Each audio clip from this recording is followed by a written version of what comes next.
बहुत धन्यवाद सबका।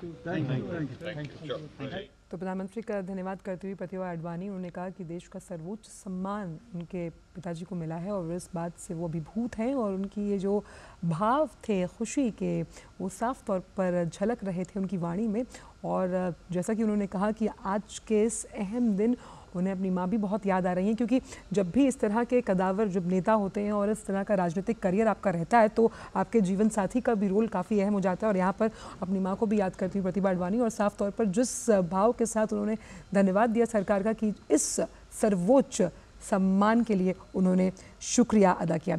आइए अब वापस रुक करते हैं हमारे इस खास शो का, और हमारे साथ दो विशिष्ट मेहमान जुड़े हुए हैं। संदीप दास साहब जुड़े हुए हैं, अदिति जी जुड़ी हुई हैं। दास साहब, क्योंकि हम बात यहाँ पर उन तमाम लोगों की कर रहे थे जिन्हें गरीबी रेखा से ऊपर निकाला गया, और ऐसे में इस मॉडल को जो तमाम अन्य देश हैं उन्होंने भी स्वीकारा। इससे ये प्रतिबद्धता सामने आती है कि जो हाशिए पर पड़ा समाज है उसे किस तरह से संगठित कर आप ताकत बना सकते हैं आर्थिक प्रगति के लिए, देश को आगे बढ़ाने में।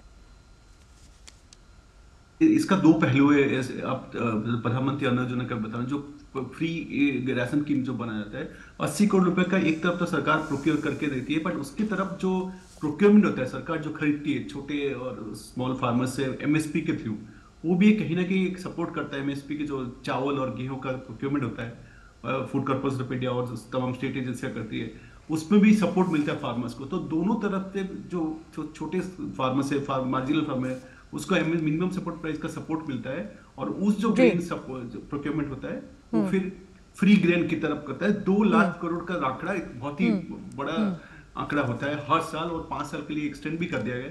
जो फूड सिक्योरिटी ऑफ एंश्योर होता है, जब जल जीवन मिशन में उसको पानी की होता है, टॉयलेट का फैसिलिटी दिया जाता है स्वच्छ भारत मिशन के अंडर, तो बहुत सारे तमाम जो हाउसिंग स्कीम्स है जो उनको मिलता है। तो ये एक पूरा एक स्ट्रक्चर है कि उसका अपलिफ्ट कैसे हो, जो पॉवर्टी लाइन, जो पुअर फैमिलीज है।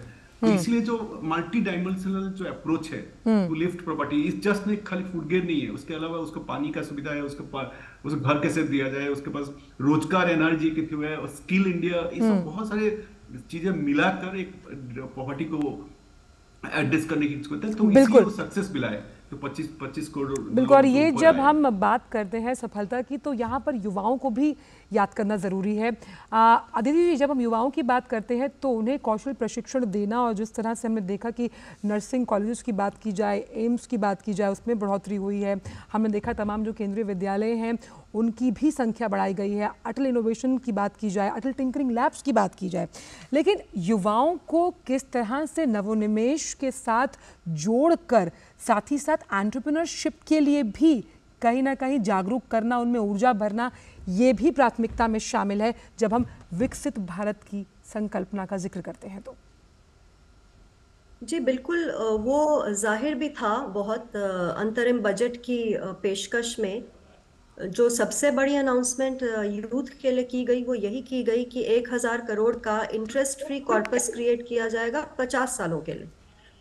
बात यही है कि जब प्रधानमंत्री ने भी अपने इनिशियल रिमार्क्स दिए बजट प्रेजेंटेशन के बाद, तो प्रधानमंत्री ने भी यही कहा कि जो यूथ है उनको जो भारत की विकसित भारत की जर्नी है उसका एक बहुत अहम हिस्सा बनने की जरूरत है, और इसी वजह से इंटरेस्ट फ्री कॉर्पस जो है उससे एंटरप्रेन्योरशिप को बहुत बहुत लाभ मिलेगा।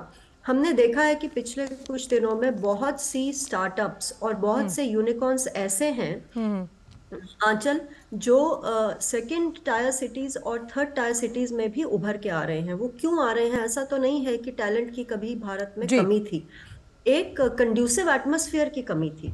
सरकार की जो अप्रोच नजर आ रही है, जैसे कि बजट आपने देखा कि बहुत भारी सॉप्स अनाउंस तो हुए नहीं, और इनफैक्ट विपक्ष भी बहुत स्टम्प्ड था, बहुत अचंभित था कि इलेक्शन ईयर में कोई बहुत बड़ा स्कीम अनाउंस नहीं हुआ, कोई बहुत ऐसा बोला जा रहा था कि किसान सम्मान निधि बढ़ाई जाएगी, लेकिन गवर्नमेंट का जो अप्रोच है वो फिस्कल प्रूडेंस का अप्रोच है, और वो है कि इन सेगमेंट्स को सशक्तिकरण कैसे किया जाए। आपने बहुत अहम कि बात वो की अपने अदिति आप जी में कि बिल्कुल आपने बहुत अहम बात कही कि वित्तीय अनुशासन के साथ कैसे विकास को आगे लेकर जाना है, यही अप्रोच सरकार के। समय हमारे पास कम है, लेकिन आप दोनों इस चर्चा में शामिल हुए, अपना कीमती वक्त डीडी न्यूज़ के साथ साझा किया। बहुत बहुत शुक्रिया इस खास पेशकश में जुड़ने के लिए। तो मुझे इस शो को खत्म करने से पहले 4 पंक्तियां याद आ रही हैं अटल बिहारी वाजपेयी जी की, जिनका जिक्र राष्ट्रपति ने भी अपने अभिभाषण में किया था। वो ये है कि अपने ध्येय यात्रा में हम कभी रुके नहीं, किसी चुनौती के सम्मुख कभी झुके नहीं। यानी कि यात्रा जो है विकास की वो चलती रहेगी इन 4 स्तंभों को मजबूत करने के लिए, ताकि भारत का सर्वांगीण विकास हो जिसमें सामाजिक समरसता हमेशा बनी रहे। तो इस खास पेशकश में इतना ही। आगे आप देख सकते हैं समाचार मेरी सेवी शैला निगार के साथ। दीजिए इजाजत, नमस्कार।